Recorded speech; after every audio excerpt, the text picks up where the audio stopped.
All right. Hey, welcome everybody. A little rocky start there, but that's all right. Yeah, it's all good. Welcome to Sci-Fi Distilled. It is 7 o'clock on Wednesday, and we are starting out March 1st. How about that? Right on the first of the How month. did it get to be March I already? know. I'm already. Hey, let's go. It's gonna be spring. 20 days. Let's go. 19 days. 20 days. Let's All go right. spring. Let's hope Mother Nature's paying attention to the calendar. I don't know. I think So the Puxatawny Phil saw a shadow or something. I don't know.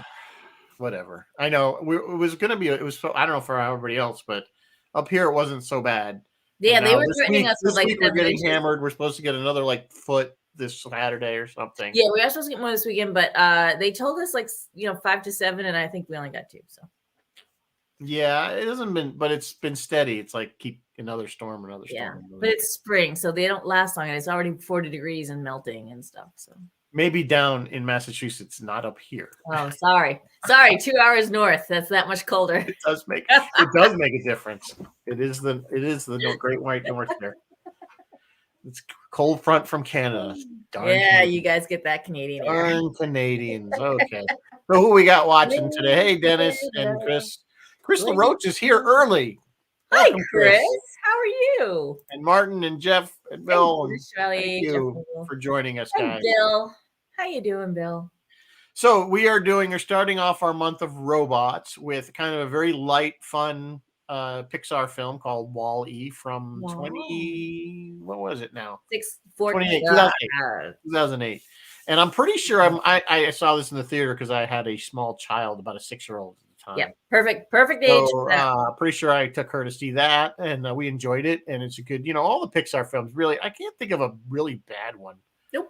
I mean, there's certainly ones that are better than others, but they're all usually pretty entertaining. Yeah, absolutely. So, and now my dog decided to hear something outside. Anyway, so do we have any news? We have news.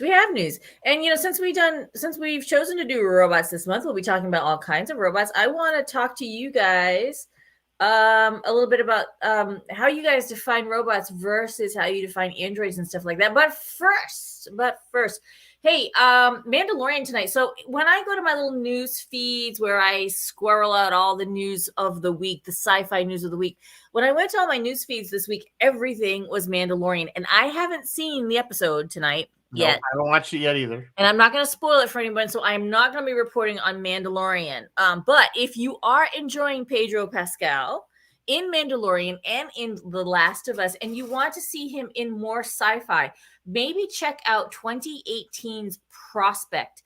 It's available on Netflix. It's kind of a low-ish budget indie film that has been highly praised by both critics and viewers alike. Is that the one where it's him and his daughter are? Yes, Pedro is not the dad. Just so you know, Pedro, the space dad, who's space dad to Grogu and the dad to Ellie on Last of Us, he is not the dad in this. But yes, a prospector and his daughter face danger while searching for gems on an alien moon. So sorry, I didn't mean to interrupt, but I was trying to make sure. No. It's all good. It's all good. Yeah. But yeah, I got to tell you, I loved The Last of Us. I was like, that's it. That there's only like 6 episodes. That's it. Yeah. The game goes on, so they're going to keep going because the game does. No, I understand that. I was like expecting another show to drop this past Sunday, and I'm like, that was it. Till probably another, knowing HBO, it'll be like 18 months before we see another 3 years. You remember when Sopranos had like that 2-year hiatus? We were like, I don't even remember what happened. Well, same thing with Game of Thrones. Remember they split it up. It was like Game of Thrones. There was an 18-month, at least an 18-month gap at one point. And I can't remember what's happening. All right, moving on with the news here. The next piece of news, thanks to Captain Phil Merkel for pointing this out to me. If you watched the first episode of Picard, you notice, and this is not a spoiler, guys, so don't freak out. You notice he had his flute from the Inner Light. If you are interested in the Inner Light, I'm going to drop an eBay link in the chat here. The script for Star Trek The Next Generation, The Inner Light, is available, as well as a few other things, such as that Qatar probe. Do you remember it's like a thing with the thing and the thing? It's a Qatar probe pendant. And there's some behind the scenes Polaroids. They do makeup and costume checks with Polaroids. And so those are available. And a few other scripts are available as well. And I'm going to drop that eBay link into the chat for those of you who Want to spend money on Star Trek? Who doesn't? Who doesn't? Who doesn't? From the Truth is Stranger Than Fiction desk over in the United Kingdom, the Ministry of Defense has a scientific advisor, Dame Angela McLean. Dame Angela has tasked 2 renowned sci-fi writers with creating 8 visions of the future for their Defense Science and Technology Lab. These guys are no strangers to the complex machinations of the international political, military industrial complex. The one guy was a defense journalist for the Wall Street Journal in Washington. The other guy, has done international affairs and wrote both fiction and nonfiction. But guys, don't automatically jump to alien invasion. Authors like them have predicted or inspired technological inventions, from cell phones to driverless vehicles, and think like, how Star Trek, like all this little stuff on Star Trek has come true, and new weapons and stuff. So here's the question, kids, and I'm interested in seeing your answers. We have similar departments like that here in the United States that envision potential threats. Should we include sci-fi writers? If so, who and what should they focus on? Or maybe we already have. We don't know. I believe Arthur C. Clarke worked on some of that stuff. I can't. Don't quote me, but I thought I remember reading something like that he advised on, like, kind of alien potential stuff. I believe there was a report back in the Nixon era that they commissioned what to do if we actually had a visit or something. That was all part, I think, maybe came out of Project Blue Book. I don't know. Again, I'd have to go research it, but these are all little things that kind of like are trick. Who knows? It could have been just a dream I had after I was drinking or something. Who knows? I wonder if, there's the chat, if that's been updated. I don't know. I think it did exist. I don't know if they just laugh it off now. Well, and then finally in the news tonight, so since we're doing Robot Month this month, and we are going to have Dave Lafredo on at the end to sort of do an overview of robots in Hollywood, I thought I would look up the 10 best robots from the movies. And last May, the Collider website gave us the list of 10 best robots from the movies. And guys, I absolutely flat out, straight up, do not agree with their number 2 choice. And that sent me down a rabbit hole of Googling, well, what exactly is a robot? What exactly is an android? What exactly is this? What exactly is that? Let me list these, and you guys tell me, and Rizzo, I want to hear what you think. Here's the 10 best robots in movies according to Collider. Number 10, C-3PO. Okay. Number 9, Tars. Tars is that guy from Interstellar. He was like a box, and he had the 2 legs that went like this. Do you remember him? That's the best. That's number 9. Number 8, Iron Giant. Sure. Why not? Number 7, Marver the Paranoid Android from Hitchhikers. Yeah. You gotta love Marver. Sure, why not? Oh, no. Number 6, here's an interesting one. HAL 9000. HAL 9000 was AI. It's not a robot. I think it's an operating system, it's an AI. Which is what sent me down the rabbit hole. More than an operating system, an artificial intelligence more than operating, because HAL was autonomous. I mean, he could think and reason. Yeah. And literally, good point. So he was more than an operating system, but he wasn't a robot. Yeah. Well, no, he was, which is why I'm going to argue with number 2. Number 5, Bishop from Aliens. That's a good one, but again, Android, I think. But again, an Android. Number 4, Wally. Number 3, the T-800 Terminator. Yeah, I think the T-8. Yeah, that was Schwarzenegger's. It was more of a robot than. Yeah, he was definitely more of a robot. Absolutely. Here's the one I completely and totally disagree with. Number 2, Samantha from the movie Her. This is that movie. She's not even. We don't even see her. She's just an operating system. Yeah, I never saw the movie, but yeah. Yeah, you got to see it. It's whatever their definition is, I guess. Yeah. Well, we're going to talk about the definition right now. The number one robot in all of movies, R2-D2. See, don't get me wrong, I love R2-D2, but Robbie's not in there. No, Robbie's not in there. The B5 from nope. Lost in Space. Nope. Not in there. Come on. Wait, the Iron Giant's in there and Robbie's not in there? Exactly. It's a problematic list at best. I mean, I don't think Samantha or really Hal. I mean, I love Hal. Don't get me wrong, I'm a big Hal But fan. to me, Hal's like an is like AI or He's an an operating AI. system. He's an operating AI. system. Yeah, he's an AI. So here's the thing. So I started looking, like I'm like Googling, what the hell's a robot? B9. Thank you, Martin. I knew it was B something. You guys got it. Bizarrely enough, the Oxford Dictionary and the Merriam-Webster Dictionary, I disagree with their definition of robot, because you know how they have multiple entries? Their first entry said something like, oh, the Oxford one is right here. It says, a robot is a machine designed to look like a human being. And I'm like, no, that's an android. That's not right. Here's the definition. I got this from Grammarist.com. This is the definition that I feel is the most accurate. A robot is a machine that can carry out a series of tasks, often written in a computer program. A robot may or may not look like a human being. An android is a robot that's designed to look like a human being. Therefore, all androids are robots, but not all robots are androids. Discuss. That's pretty close to what I would think. I would think the android would be more autonomous than a robot. Robot follows set programs and may have personality. Again, we see that because there's an initial movies have given them personality. But even in the AI we have now, like Chat GP, whatever it is, even Data, I believe, if I'm remembering Data correctly, there is initial programming until it learns it's smart enough to become autonomous. Speaking of that Chat GT thing, did you see this story where it was the guy was having the conversation with it? It was trying to get him to leave his wife for the AI. Oh yes, it was the guy's like, it was getting really creepy. Yes, I did see that. Someone was telling me about that this weekend, and I was like, oh my god. There's a John Oliver, actually. If you watch the John Oliver show on HBO, did just this past Sunday did a whole show on AI, and he goes over that and what the problems are with these softwares. Where they did one where Microsoft did it with, they called it was like basically like a Twitter thing where it would learn from Twitter. Yeah. And it started out with, hey, I really like sunsets and the stuff that like a teenage girl nice like. things, and then within hours it was anti-Semitic hate speech that the thing was going on about hating this and that. And I don't even to repeat what it said. They literally pulled it after a few hours, like offline, because the thing went crazy. It went crazy. So I see that. You want Skynet? Because that's how you get Skynet. That's how you get Skynet, yeah.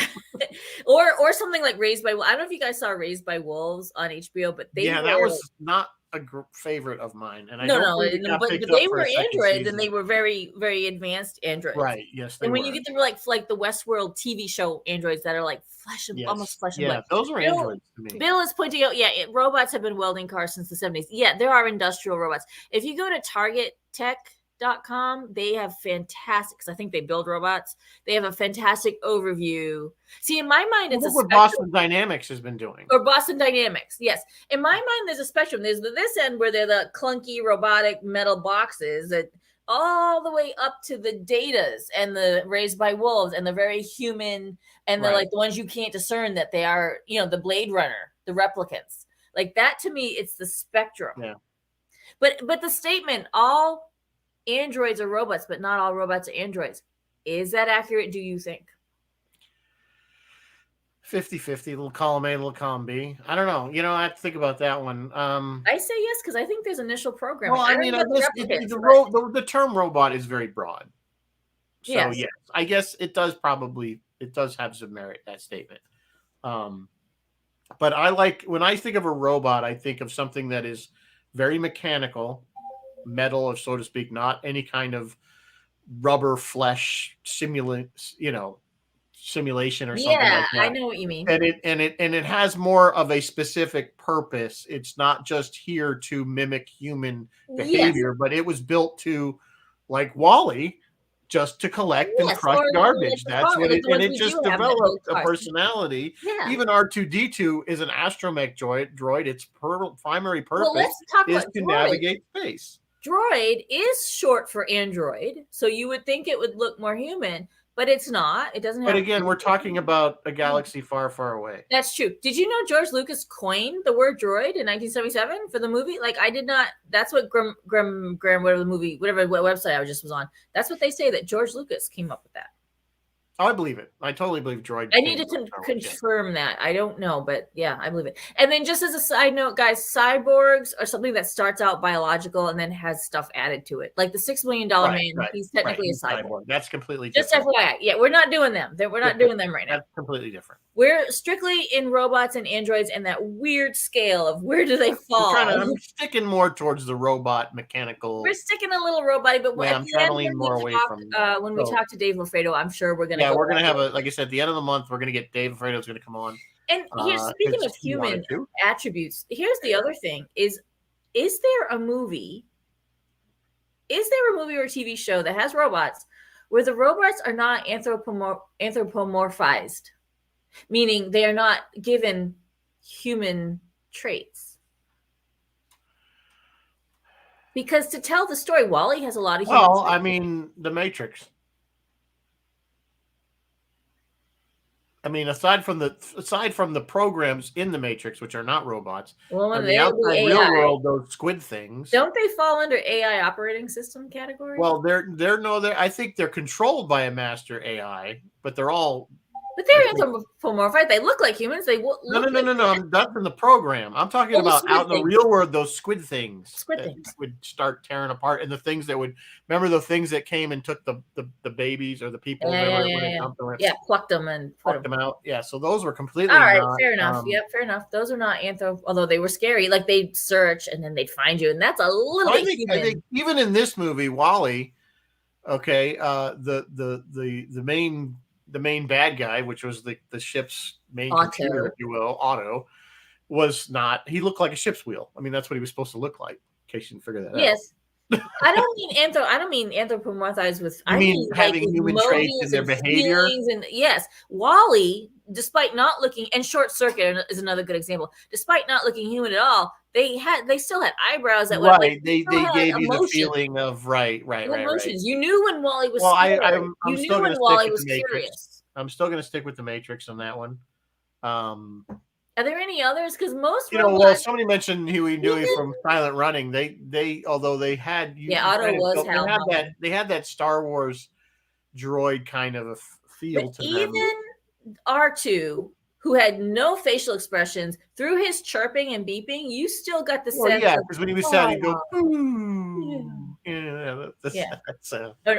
When he spun up. Yeah, that sound when he wound up. I mean, the robot from Get Smart, Chris LaRoche was if anybody was an android, that would be him, right? I mean, remember he was basically a human being. He was especially a human being. Oh, batteries not included, Chris. I love that movie.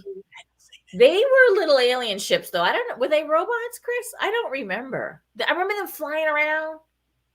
I thought they were aliens. Bill keeps bringing up Gort. I think he really wants to talk about the Earth.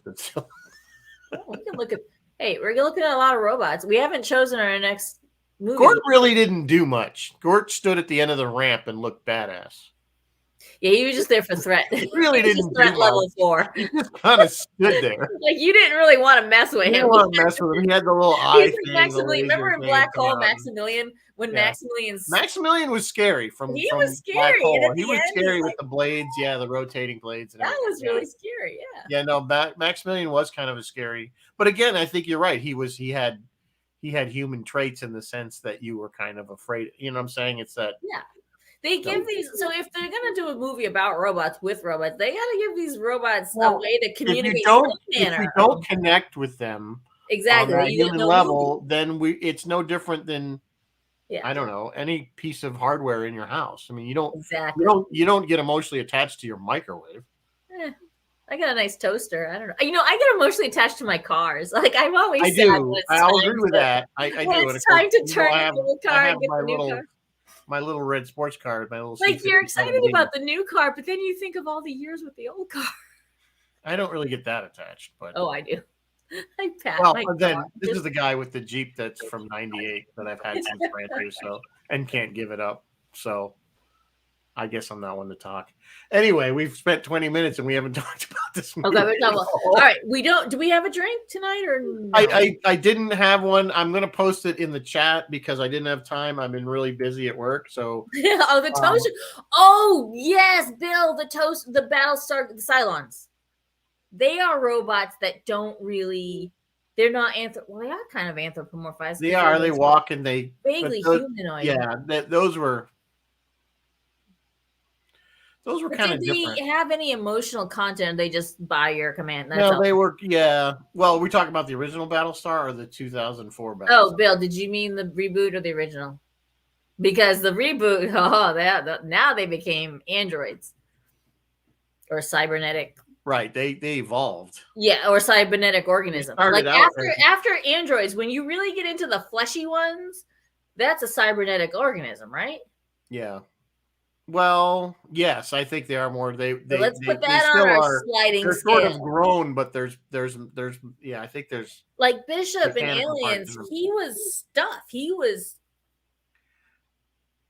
Well, see now they're talking about the original Battlestar. Those were because remember the original Cylons were aliens. They were flesh and blood aliens that they built their own robots, and eventually I guess the lore is that they took over. But remember in the very first Battlestar we saw the Supreme Commander and he was like this weird that's right alien looking dude. And then eventually that just disappeared and they became all robots that's true. You know, and Jeff, Scutters are great classic robots. I'm going to argue that the robots from Mystery Science Theater 3000, they're highly anthropomorphized. They're very human. They tell jokes. They speak with human inflection. Oh yeah, absolutely. They're human. The Borg are interesting. They're android. They're cyborgs. They're cyborgs.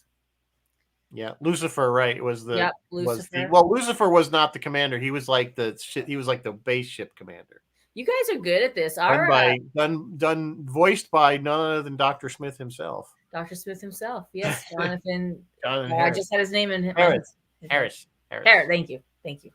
So anyway, let's talk about WALL-E a little bit. WALL-E. We're like way off topic. WALL-E. Okay, now look, kids. Between WALL-E and Avatar, if I'm going to be preached at about the environment, I would like the WALL-E preaching. Please. I like the WALL-E version better. I will take that.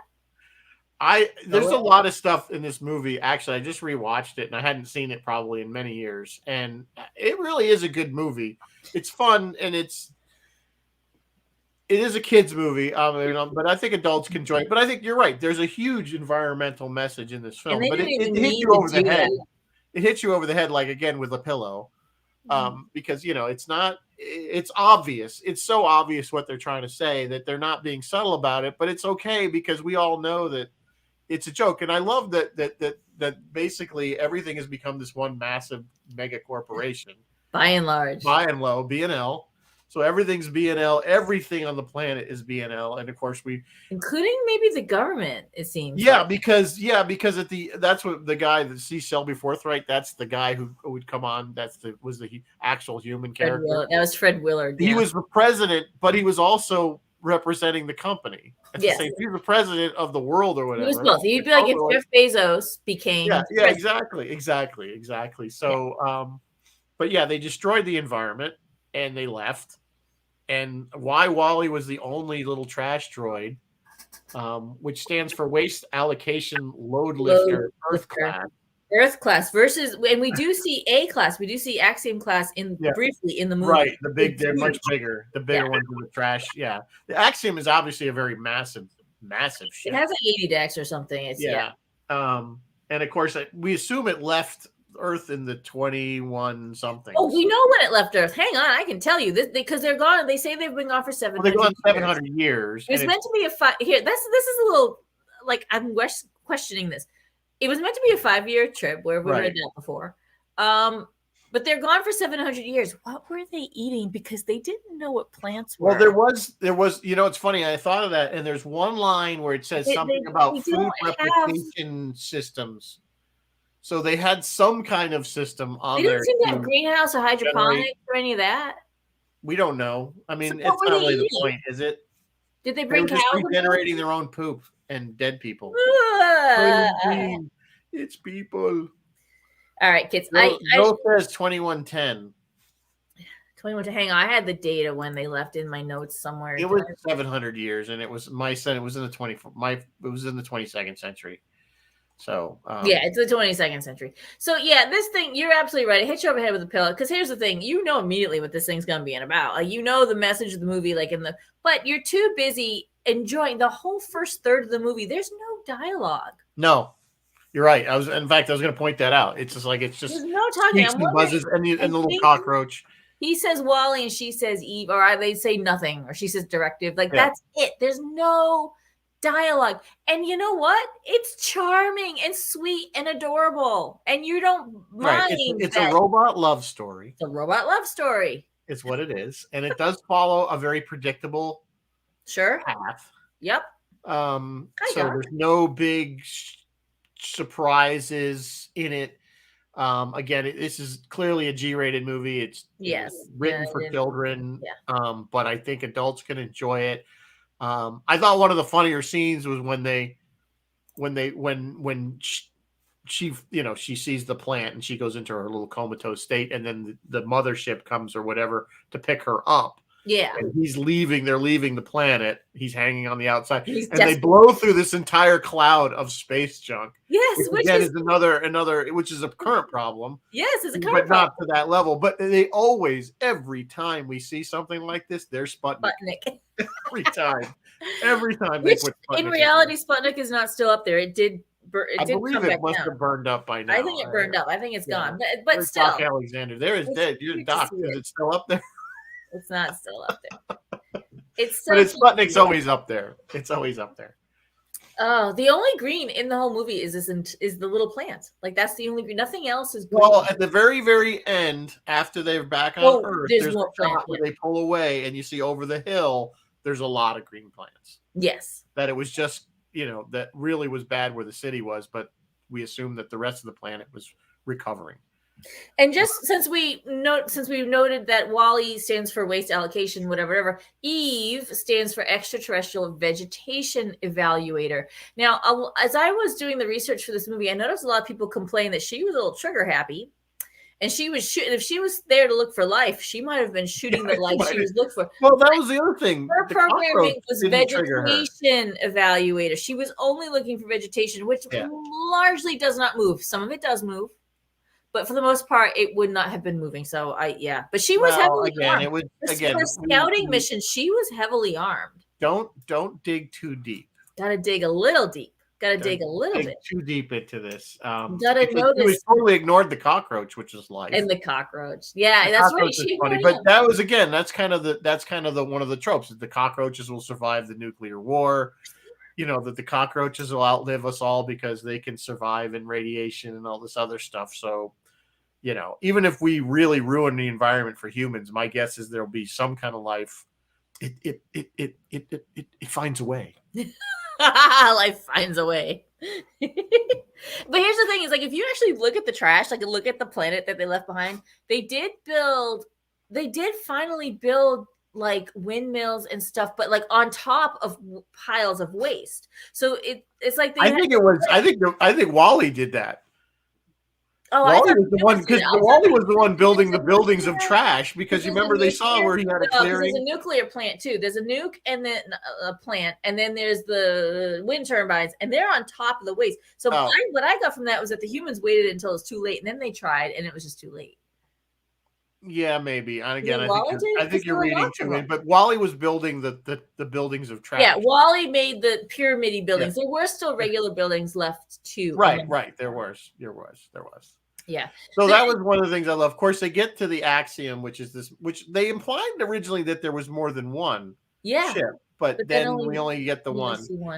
And of course, now 700 years of sitting on floating lounge chairs, they're all huge, which I thought was hysterical. Like giant. The first time I saw it, I thought that was really funny because that's pretty accurate. That's exactly how we would. I think that's exactly what human race would do. We're halfway there now. Have you guys ever seen me lounging on my couch? We're already turning into big fat slobs. So I mean, and we're not that weighted upon. Like, look at me! I have a damn. Didn't they all have a cup in there? Yeah, cup. Yeah, everything. Well, that was the funny thing. Everything was I'm halfway there. Everything was a shake. So like, remember it was their 700 year. I don't even know how the number. Get your cupcake in a cup. Cupcake in a cup. Oh, that's right. Cupcake in a cup. Oh. And they just were like completely dialed into their screens, which also I am half with. I spend so much time on my damn phone. Right. Well, that was the funniest joke. The two guys were literally right next to each other having a conversation by a screen, which is not that far from the truth because my wife and daughter have done that in the same house, literally had text chat, and they're literally 2 rooms apart. So yeah, so don't. It's coming. We're there, people. It's coming. We are there. We are completely. And this was what 2000. What year was this? 2008. 2008. So it was right after smartphones. 2007 is the introduction of smartphones. This thing, it did take place in 2805, but this thing did make some interesting and accurate predictions. Oh yeah, totally right on the money. Like by and large, it was like Amazon. Like by and large, it's basically the Amazon of that planet. Of their Walmart. I think they were going after Walmart. Yeah, you're right. Amazon probably is a current. Or like Costco because it had the by and large gas station too. So yeah, everything was by and large. Everything but I mean, think about it. Bezos has Blue Origin, so he's like halfway to building his own. I don't know if you guys have looked at Amazon. Now has like a medical clinic thing, and they're doing pharmacy stuff now. Oh, you're kidding? Yeah, it's crazy. Pretty soon, yeah. Amazon. I think you're right. Amazon is becoming the BNL of our reality, and I'm guilty. I probably paid for half of one of those stupid space beans. I used to use a lot of Amazon. I'm trying to cut back. Martin says you haven't mentioned the Twinkie, the one that the roach he runs in. Well, those will last, right? That was funny, and it was the Twinkie. It wasn't called Twinkie in the show. That was called. No, it was something else because of But yeah, of course, because the joke with Twinkies is they will last. Unless you're talking about Ghostbusters Twinkie, that's a whole other thing. That's a hell of that's one big Twinkie. It's one big Twinkie. It would be a Twinkie the size of. Tell them about the Twinkie. Tell them about the Twinkie. What about the Twinkie? So what do we got here? Looking through my notes. So the dialogue. So there was no dialogue in this thing. It was just it was. I mean, but it was eventually. The captain and Otto had quite, and Mary and John. There was talking, but the robots. But we want to talk about the robots on the ship. I thought that's when it really kind of took off because this is like when you talk about a robot movie. The robots were really the focus. I mean, not only were the 2 main characters robots, but all the other little robots. The robots were interesting. The robot sick bay, where all the robots may have been a little crazy. Yeah, that was the fun part. Yeah, the one that was the robotic umbrella that would. The umbrella and the one that was painting. The one that was the massage one that was going crazy and beating everything up.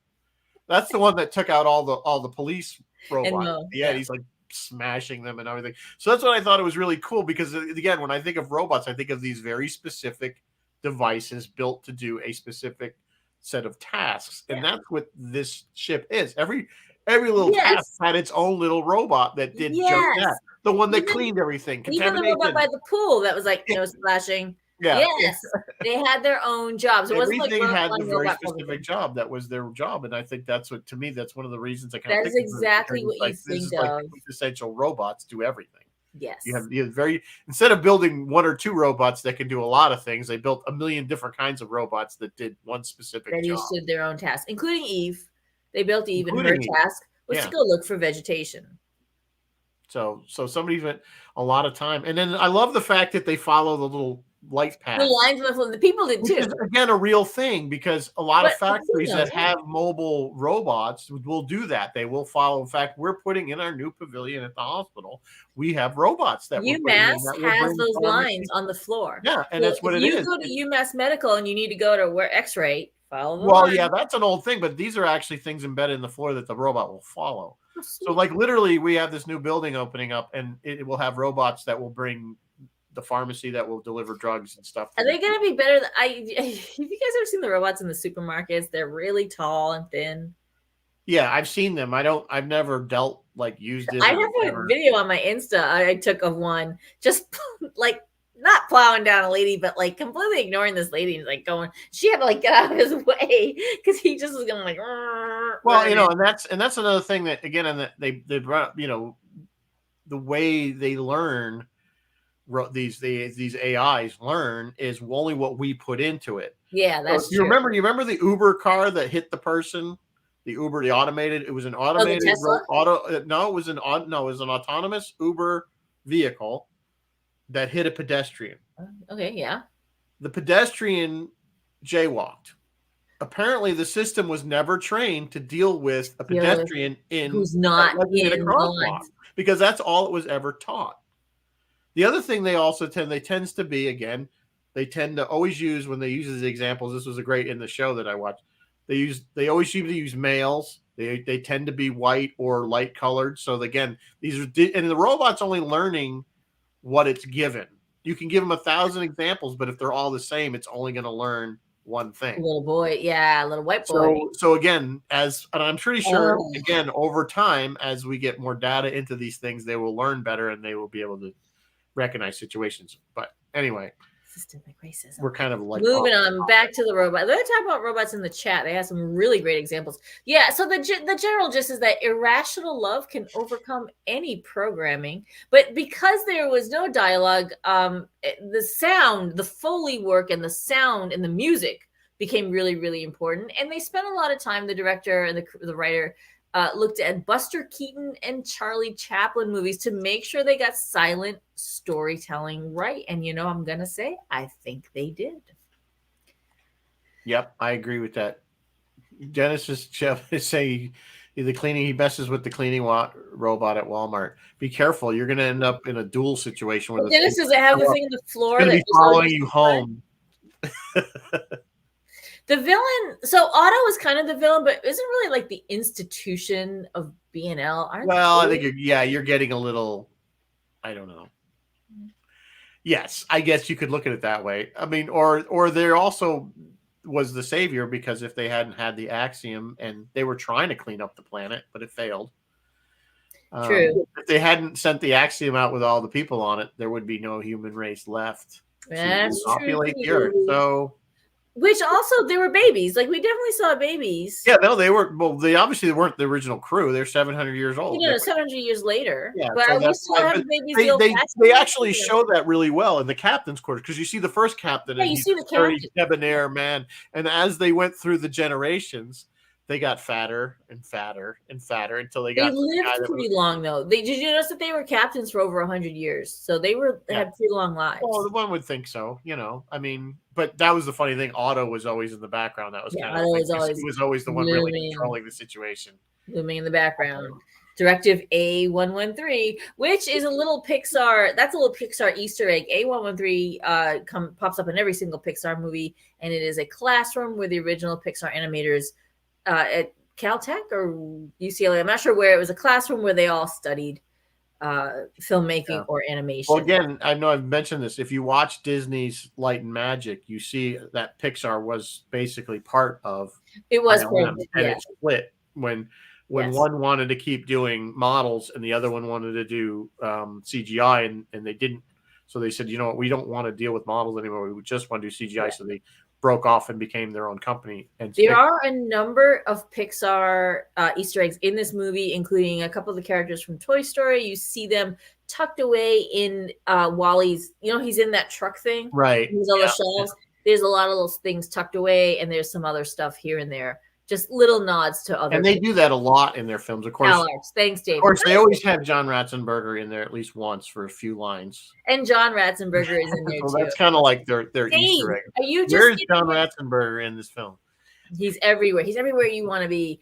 Dave Lafredo was joining us. Dave is going to be joining us at the end of the month. I kind of wish you had seen our opening conversation, Dave. We had a whole conversation on the definition of robot all the way up to Android and everything in between. So, and I'm sure we'll be talking about that when we see you at the end of the month. So yeah, so this is a classic, like I said, this is a classic little robots, like in the most classic definition of robots. But again, they are all anthropomorphized because you have to be able to get some emotion out of them, get some feeling out of them in order to relate to them. And I think we're going to be seeing that a lot in the films that we'll be covering this month. As as we look at all these different robots, you kind of have to be able to tell a story with it, So I've been here the whole time. Well, hi, Dave, you sneaky guy. He's been hiding. He's been sneaking in the background. Now Dave can watch us now because we're on YouTube as well. Yeah, we're on YouTube. Yeah, because he won't go on the Book of Faces. No, I don't blame him. So the live action cast, Ben Burtt, who's the sound designer, and he'd done a bunch of work for Star Wars, a bunch of sound designs for Star Wars. He was Wally and a bunch of other, but he was like a bunch of the stuff. Alyssa Knight, who's not an actress but just a Pixar employee, she was Eve. Jeff Garlin, who we probably know best from the Goldbergs, was the captain. He's actually he's actually well known for Curb Your Enthusiasm as well. And Curb Your Enthusiasm, yes, he's in that well. The text-to-speech program for the Apple Macintosh computer, Macintalk, was Otto. And that was real. John Ratzenberger and Kathy Najimy are John and Mary. And of course, Sigourney Weaver is the Axiom's computer. Oh, and Fred Willard. Fred Willard is Shelby. Shelby Forthright. He plays the bass. He's like the only.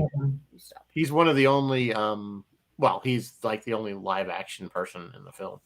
Yeah, it's kind of interesting that they did that. That instead of everybody else is animated except him. I don't know why they made that. Not just him, but I think there's a couple when they're trying to sell the cruise. I think they have like actual video, real humans, which is kind of odd. Yeah. There are no roads this week. No roads at all. Well, yes, there are artists. A lot of artists, VFX and special effects, and all those guys. They all have worked on various Star Trek projects, but no acting roads. However, I am going to put up a little deleted scene here. And if you listen to it, the captain, no, it's not the captain. It's the Shelby Forthright character. The Shelby Forthright character in this little deleted scene has a distinctly Shatner-esque performance to him. So I'm going to go ahead and put that in the chat. You guys can check it out later. It's kind of cute and kind of funny. They went through a couple iterations on this thing, and I think they settled on the right. They had a slightly different ending. It was going to be Eve who got hurt and Wally that helped her, but then they switched it to make it Wally that got hurt and Eve that helped. And they did it right. It's just, I mean, it was that central theme is that love conquers not everything, including programming.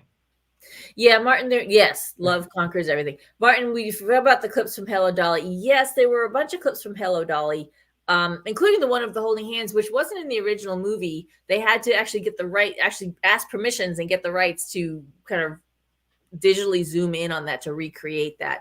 The other cool thing about the Hello Dolly is the guy that did the music for this movie was Thomas Newman. His uncle Lionel Newman did the screen adaptation of the stage play Hello Dolly. When it was a movie, he did the music for that. So Hello Dolly kind of runs in that family. I think it's kind of funny though that it's kind of bugged me is that he finds this VHS tape. And it's like, okay, we are so far past VHS tape. I know they're probably sitting in dumps everywhere now, but you'd think he would have found a DVD or something. It's like you told me at the beginning, don't dig too deep. Don't dig too deep. I know, but I was like, why does he have a VHS tape? He had a stash of batteries. That must be how he powered everything. No, he had solar because he'd open up his thing and there was it was like that was like the Windows. He was solar, but he also had batteries in his truck. But he might have been recharging them with solar. He might have been recharging them because he had the Christmas lights. Because he had the Christmas lights and he had his screen and he had like an iPod or something that played the. Yeah, he had. That's how he was playing the show at one point. He had that music on the thing. So there was a mix of technology, which would make sense if it's all garbage and he's sifting through trash. There was a mix of technology. I guess it would make sense for that, but it was kind of funny, that he did quite a bit of work in 700 years. Well, hey, he had plenty of time. He had plenty of time to do Think about if they had left a whole bunch of them running, it might have cleaned up the whole place. Well, you do see another one. There are others because he has scrap parts. I mean, they broke down. They broke down. Yeah, he was scavenging for parts and tracks and whatever. And by the way, the eyes were modeled off of a pair of binoculars. Oh, that's what which they would kind of remind. They must have been the same thing because I know we've talked about Short Circuit. Number 5 is alive had a similar number 5, and he had similar treads too. Didn't he also have that kind of triangle? Yeah, kind of a tread. Yeah. So this thing cost $180 million. It grossed $532. That's a win for Pixar. Good job, Pixar, with your little robot movie. with your little non-speaking. It's actually the sweetest movie. Like Yeah, I mean that's what I'm saying. It's a good movie. You can certainly, obviously, G, so you can watch it with anybody. You watch with your And with it's the kid. entertaining, and that's what I always liked about the Pixar films, especially with like having a kid growing up in the last 20 years. I could go see a lot of these films, and as an adult, not go, oh, I have to sit through this horrible, whatever, film. They're enjoyable, whether it was Madagascar films or They're funny. Pixar. They're always usually pretty good. Madagascar had a couple of really funny Madagascar, the original one, was really good. Yeah. The penguins themselves, like they penguins ended up making their own, and that was the guy. Yeah, that was the director. You love those little penguins, and they ended up having their own TV show, I think, at one point, didn't they? It was a TV or a short or their own movie or something. Like they were just Wachowski or whatever their names were, and the one saluting, and the one was in charge. Well, the one was, again, you talk about. They were like a weird little squad. Yeah, but it was like talk about Captain Kirk. The original, the head guy was kind of like Captain Kirk. That's right. He was like Captain Kirk. He was very Kirk-like. Chris is saying the Pixar shorts are still enjoyable. They absolutely are. And did you guys notice at the beginning of this movie, there's the bouncing Pixar light, and then Wally rolls up and takes out his incandescent bulb and puts in what looks like a CFL. I believe it's a CFL. Right, because then the LEDs hadn't come in. Because in 2008, we were still on CFL. It was the best we had. So thank God that's. Well, you know the history with the bouncing light. That was their test.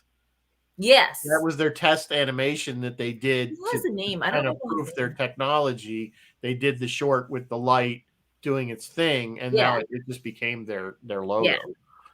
So, is Bound and Rebound Pixar too? Do you guys know? Boundin'? Well, no, but once Pixar started launching, particularly with Toy Story, a lot of the other studios started jumping on the animation stuff.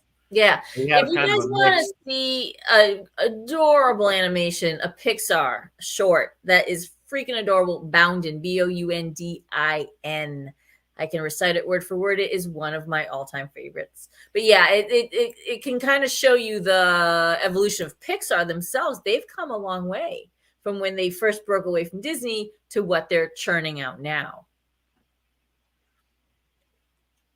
Luxar Jr. Yes, thank you, Martin. I knew the light had a name. The name of the light, the bouncing light, is Luxar Jr. That's right. Yeah, all right, kids. It was pretty impressive at the time. It's still impressive. Pixar. Well, I remember seeing Toy Story. What was it? 1990. Yeah, whatever. Toy Story or something. Whenever it came out originally, and being amazed at that technology and look at how much it's improved. What was the one? I think it was a Disney one. I don't know. Was it it was A Bug's Life.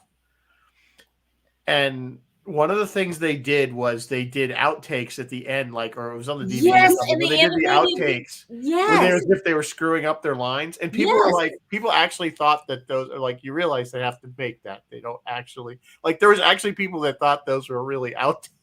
I was wondering about, okay, did the actors script, and if so, why would they? No, they scripted it all. It was all animating that. No, it was all scripted. It was the funniest part of it. They all scripted it. They just made it as a joke. No.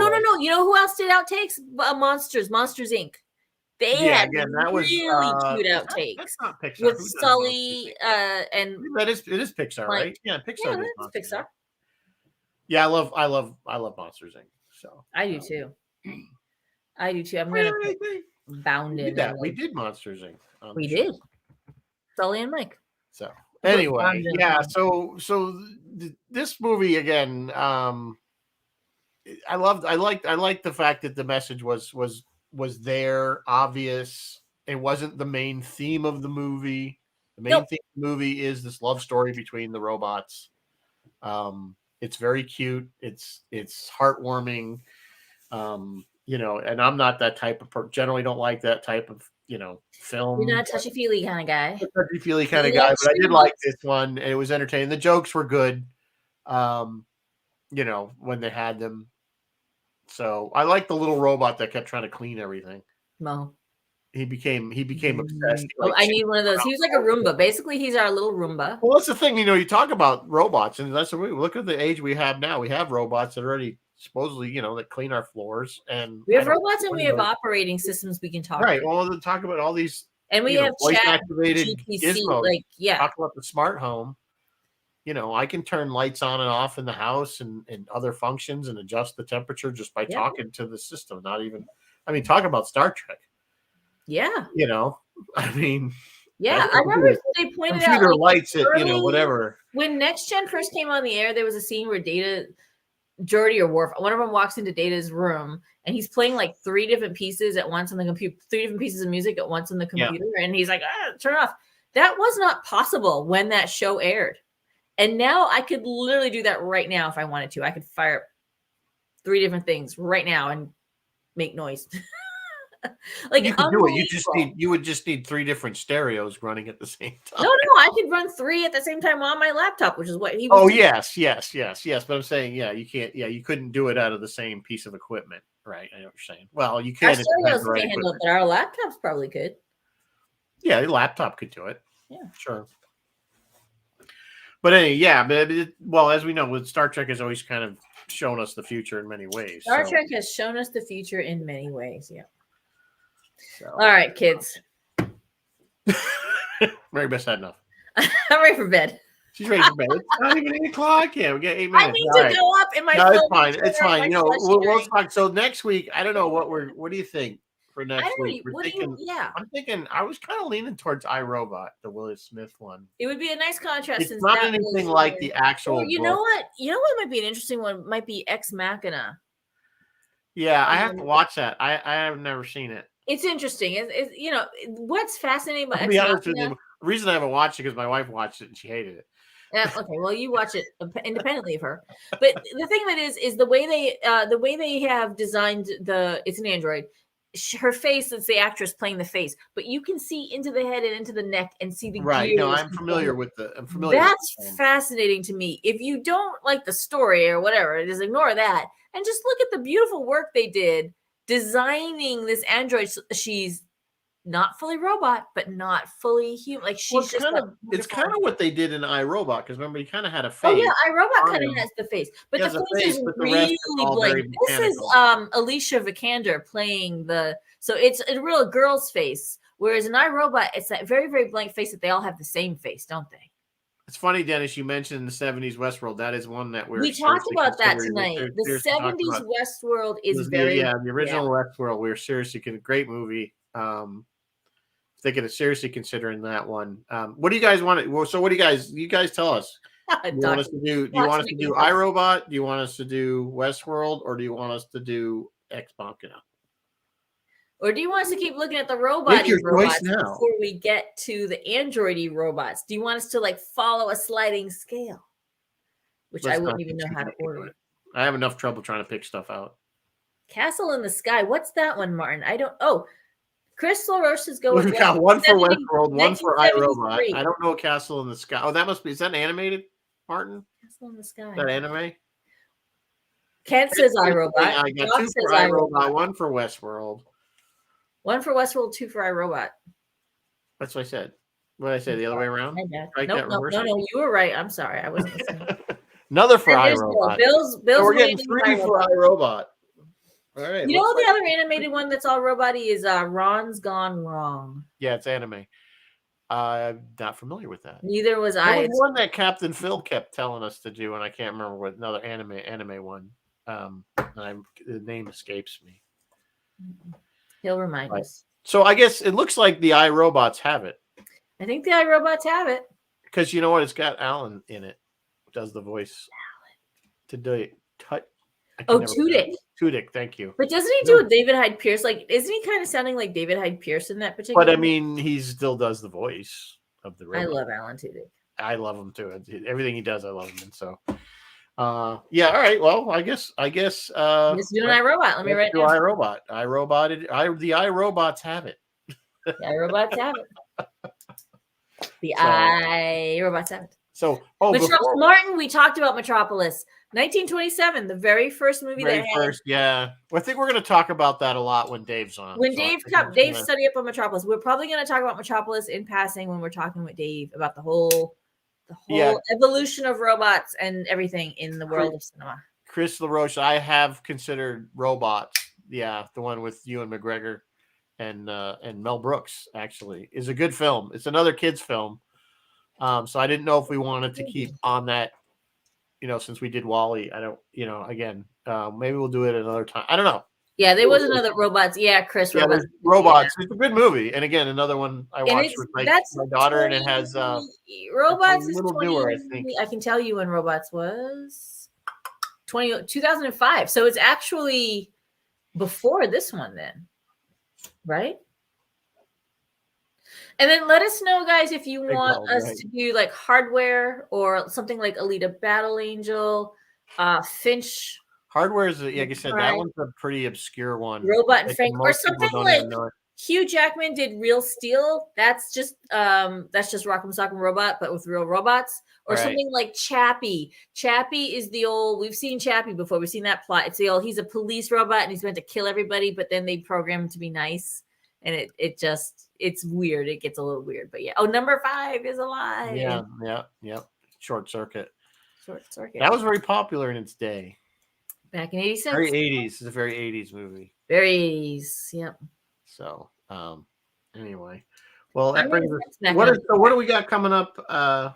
Or who is Roy I cannot tell a lie. I don't know what Roy has coming up. I think he's doing Aliens because I believe Ross got sick, but Ross So I think I believe he's doing Aliens, and then Phil not tomorrow night. I'm sorry, Friday night on the Friday Night Freeform. He's going to be doing an interview with something Waterfall, Jeff's Waterfall, Dave's Waterfall, Fred's Waterfall, somebody's Waterfall, and then I will let you know what he'll be doing next week. Next week, I'll tell you what he's doing next week. Okay. Well, there you go. That's it. That's all we got. So, hey, I wanted to point. I just got this really cool thing, and I'm going to share it with you. Oh yeah, share that. I don't know if you guys know Max Kaiserman. He runs Luna Replicas. He's one of our New Voyages alum. Anyway, he recreates a lot of Apollo era. Or NASA of that era memorabilia, and they're all exact recreations. And one of the coolest ones he just came out with, this is a tether from the Apollo era spacecraft, so that when they would do the EVA, this is an exact replica. It's aluminum. He's selling these. They are not cheap, and I think he's taking pre-orders because he already sold out of the first batch. But the stuff, check out is not sponsored, by the way. Check out his website if you don't know it, Luna Replicas. He has some amazing things on there if you are a NASA aficionado or fan. Very cool stuff. So, and Max does not cut corners on anything he makes. They are all exact, like I said, down to the spec. You could take. I think this would pass a NASA. You could take this into space and use it. Yeah, it actually locks and everything. It's exact. I don't know where he always gets one. And by the way, he's actually got one of the Apollo astronauts' Corvettes. Yes, he does. His grandson and Max co-own it, and they are restoring it, and they're going to put it on tour. How cool is that? Yep, there's Dr. Alexander, Luna Replicas. Yep, Luna Replicas. Yep, .com. So I can probably put the link if you give me half a second. I will put a direct link to his site here. Here it is. No, you don't want my account. And I'm going to put it in the chat. There you go. So, anyway, yeah, like I said, not sponsored. Max is a great guy, very good customer service, good quality stuff. It's not cheap, I'm going to tell you, so you might get sticker shock on some of it. But he stands behind his product, and again, not sponsored. So I just wanted to give him a shout out because he makes. I mean, look, I got a flashlight, Apollo era. I keep telling him stop making stuff because I can't afford to keep buying your. He's making you. He also has Carroll Shelby's license, the Shelby Cobra, Shelby Racing. He has the license for all their stuff, and he's starting to make that stuff too. So very cool, very cool. So, all right, guys, I will say goodnight, and we will see you next week with iRobot. In the meantime, hey, hit Mandalorian tonight. Yep, haven't watched it. Dropping tonight. Picard season 3, episode 3 is tomorrow.